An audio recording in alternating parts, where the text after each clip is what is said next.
There's a company that just posted $143.8 billion in a single quarter. That's more revenue in 90 days than most companies generate in a decade. And somehow the stock is still 10% below its all-time high. When the second most valuable company on Earth still has upside, according to nearly every analyst covering it, that tells you something about the growth expectations baked into this name. Welcome to Charged Alpha, the S&P 500 stock encyclopedia. I'm Hudson Thomas. Today we're breaking down Apple, ticker AAPL, the company that defined personal computing, reinvented the phone, and is now betting everything on artificial intelligence. Lana Chen has the numbers. And they are very, very large numbers.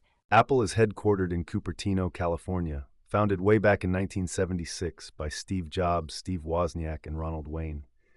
But the Apple of 2026 is fundamentally a platform company built on hardware. iPhone is still the revenue engine, but the services business, App Store, iCloud, Apple Music, Apple TV Plus, has become the margin engine. The numbers tell the story clearly. Trailing 12-month revenue is $435.6 billion, making Apple one of only a handful of companies in history to generate that kind of annual revenue. The quarterly trajectory shows acceleration, Q3 at $94 billion, Q4 at $102, Q1 at a record $143.8. That's 16% year-over-year growth. The competitive landscape includes Microsoft, Samsung, Google through Android, and Amazon in devices and services. But Apple's moat is the ecosystem. 2.5 billion active devices globally create switching costs that are almost impossible for competitors to overcome. And the services business leverages that ecosystem at incredible margins. $30 billion in a single quarter from services alone, growing at mid-teens. That's recurring, high-margin revenue built on top of the hardware install base. The timing is significant because Apple is rolling out Apple Intelligence, their AI strategy, with Gemini-powered Siri updates coming in spring 2026. The question is whether AI can drive a meaningful iPhone upgrade cycle the way 5G did. Tim Cook has been CEO for 15 years now, having taken over from Steve Jobs in August 2011. Before Apple, he spent 12 years at IBM and held roles at Compaq. He joined Apple in 1998 as Senior VP of Worldwide Operations. Cook's background is operations and supply chain, not product design, and that's actually been a strength.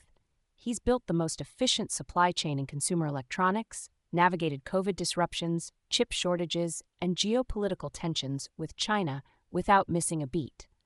Under his leadership, Apple has roughly doubled its revenue and tripled its market cap. He's known for being steady and deliberate, the anti-Elon, if you will. Not flashy, but consistently delivering. Let's get into the financials. Apple is trading at $258.86 with a market cap of $3.8 trillion, the second most valuable public company behind Nvidia. The 52-week range runs from $169.21 to $288.62, so we're in the upper half of the range. What do the multiples look like? Trailing PE is 32.3, forward PE is 30.4. Those are premium multiples for a company of this size, but the growth rate justifies some of that premium. Price to sales is about 8.7. EV to revenue is similar. These aren't tech startup multiples, but they're well above the S&P average. Revenue trajectory. $435.6 billion trailing, up 15.7% year-over-year. Q1 FY2026 was a record at $143.8 billion. That beat street estimates. iPhone surged 23% in the quarter. Greater China exploded 38% year-over-year, which was the biggest surprise. Profitability? Gross margin is 47.3%, remarkable for a company that sells physical hardware at this scale. Operating margin is 31.9%. EPS came in at $8.03 trailing. These are software-level margins on a hardware business, driven by the services mix. Cash generation? Free cash flow was $123.3 billion. That's generational wealth creation on an annual basis.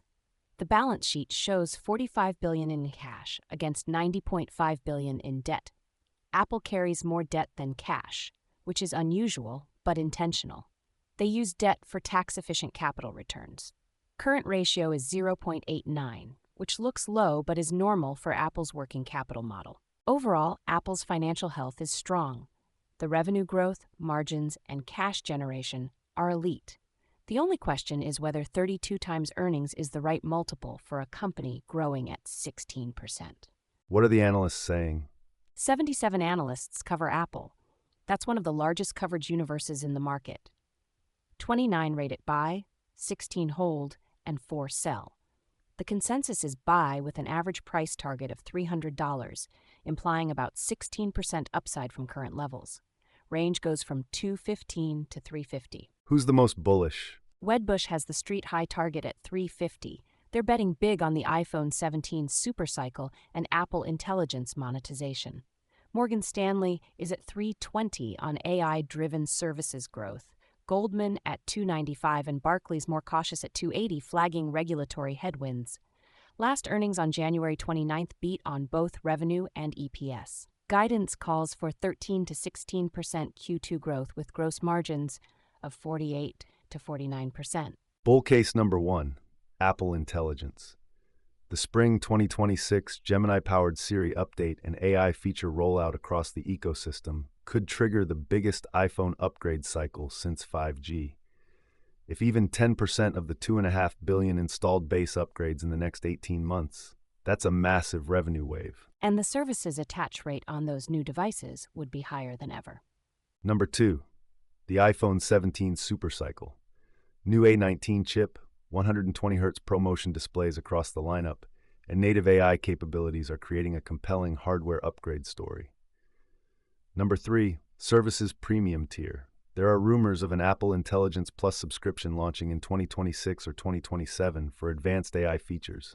That would add an entirely new recurring revenue stream.